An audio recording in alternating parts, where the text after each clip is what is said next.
जय श्री कृष्ण। राधे राधे। आप सभी पर भगवान श्री कृष्ण की कृपा दृष्टि बनी रहे। इस समय पितृपक्ष चल रहा है और हम पितरों के मुक्ति के लिए प्रतिदिन श्राद्ध और उनका तर्पण करते हैं। शास्त्रों में मनुष्य के लिए 3 ऋण कहे गए हैं: देव ऋण, ऋषि ऋण व पितृ ऋण। इनमें से पितृ ऋण को श्रद्धा से श्राद्ध करके उतारना होता है।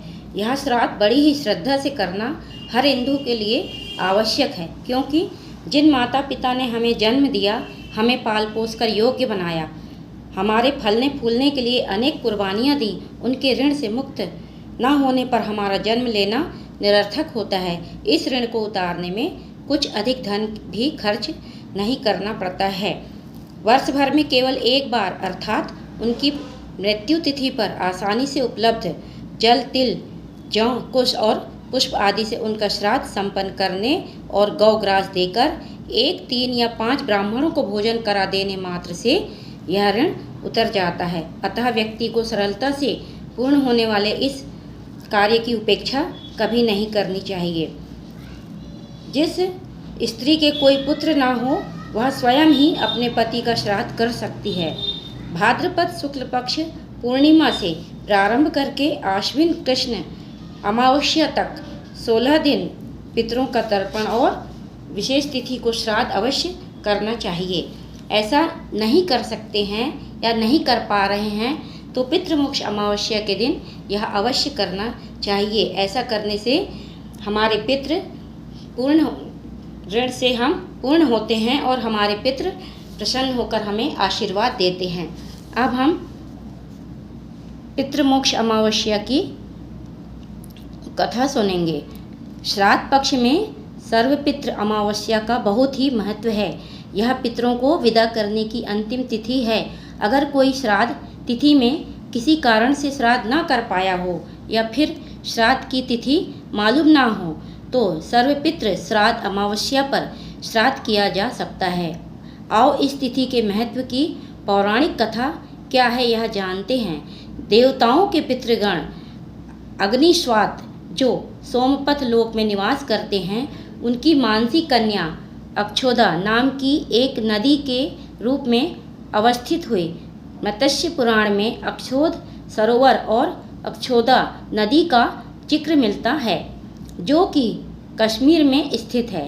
एक बार अक्षोदा ने 1000 वर्ष तक तपस्या की, जिससे प्रसन्न होकर देवताओं के पितृगण अग्निस्वात और बहिर्षि पद और अपने अन्य पितृगण अमावसु के साथ अक्षोदा को वरदान देने के लिए आश्विन अमावस्या के दिन उपस्थित हुए।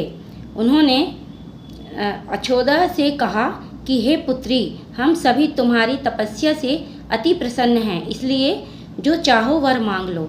लेकिन अक्षोदा ने अपने पितरों की तरफ ध्यान नहीं दिया और वह अति तेजस्वी पितृ अमावसु को अपलक निहारती रही।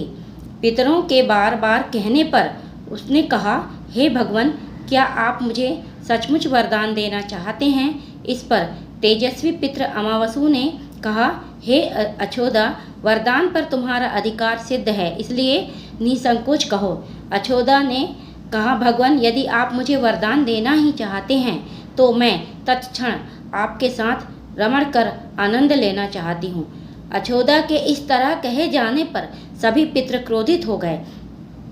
उन्होंने अक्षोदा को श्राप दिया कि वह पितृलोक से पतित होकर पृथ्वी लोक पर जाएगी। पितरों के इस तरह श्राप दिए जाने पर अक्षोदा पितरों के पैरों में गिरकर रोने लगी। इस पर पितरों को दया आ गई। उन्होंने कहा कि अक्षोदा, तुम पतित योनि में श्राप मिलने के कारण मत्स्य कन्या के रूप में जन्म लोगी। पितरों ने आगे कहा कि भगवान ब्रह्मा के वंशज महर्षि पाराशर तुम्हें पति के रूप में प्राप्त होंगे। तुम्हारे गर्भ से भगवान व्यास जन्म लेंगे। उसके उपरांत भी अन्य दिव्य वंशों में जन्म लेते हुए तुम श्राप मुक्त होकर पुनः पितृलोक में वापस आ जाओगी। पितरों के इस तरह कहे जाने पर अक्षोदा शांत हुई। अमावसु के ब्रह्मचर्य और धैर्य की सभी पितरों ने सराहना की एवं वरदान दिया कि यह अमावस्या की तिथि अमावसु के नाम से जानी जाएगी।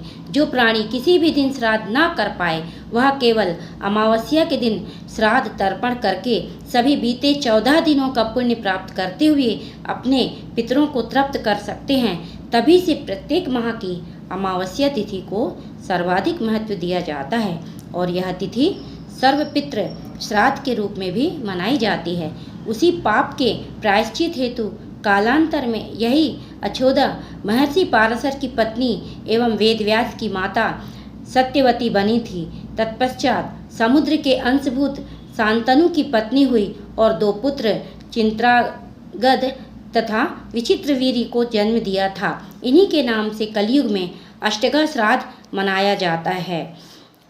जय श्री कृष्ण, राधे राधे। पितृपक्ष अमावस्या के में हमें पितरों के उद्धार के लिए एवं उनके कल्याण के लिए हमें जैसा भी हम कर सकते हैं भगवान से प्रार्थना करें और उनको तर्पण दें और उनके मोक्ष की कामना करें। इस दिन सूर्य ग्रहण भी पड़ रहा है लेकिन भारत में दिखाई नहीं देगा। जय श्री कृष्ण, राधे राधे।